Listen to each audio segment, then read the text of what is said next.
Fáilte roimh isteach go Suantraí Íosa, where we're looking at the readings for tomorrow, Friday the 23rd, the feast of Saint Eunan, and there are notes about him. He was an abbot of Iona, and the biographer of Columban, he gives us the great account of the life of Columban or Colum Cille. It's also the feast of Saint Padre Pio or Pio of Pietrelcina. Again, we have notes under the video on YouTube so that you can check these things out. Really, especially when there are two saints, you can't spend the time talking about them. I'd like to begin with a line from the Psalm for tomorrow. Lord, what is man that you care for him?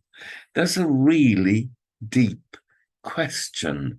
What is man that you care for him? You have Eunan there behind us in the little stained glass. Eunan is contemplating. He was a man of the sacred scriptures, and he was a man of history.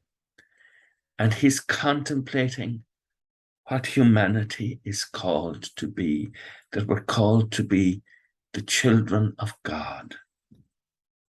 And in the first reading, I contemplate the task that God has given mankind to work at. All that he does is apt for its time. And that's very important. There are things that are appropriate for us to do when we are young people. And as we get older, our life changes. And we must willingly go with the change. We must, as it were, welcome the change. It's not easy to do, but it's a form of abandoning ourselves to the will of God. All that we do is appropriate for that moment. But man cannot comprehend the work of God from beginning to end. So we're dealing with mystery, and even your own life and my life is a mystery of God's love. And God has chosen us for this moment. Now, I've spoken already about Charles de Foucauld and his prayer of abandonment. God has chosen us for this moment, this time in society. It might seem chaotic or whatever, but God has chosen you, and God will give you the graces to cope with it. Whatever is happening in your family, whatever is happening in your community, in your pobble, in your parish, in your diocese, God will give you the grace to cope with it. And so we find Jesus in the gospel. Again, we're back with Luke chapter 9. And he's praying alone in the presence of his disciples. Now, there's a line. Jesus is praying alone in the presence of his disciples. They are aware that he is praying, that he is in relationship with his eternal Father, while they're doing other things. And then he asks them, who do people say that I am? I've already said the question, what are we as human beings? That wonderful line in the Psalm, Lord, what is man that you care for him? And now Jesus asks the next question, who do people say that I am?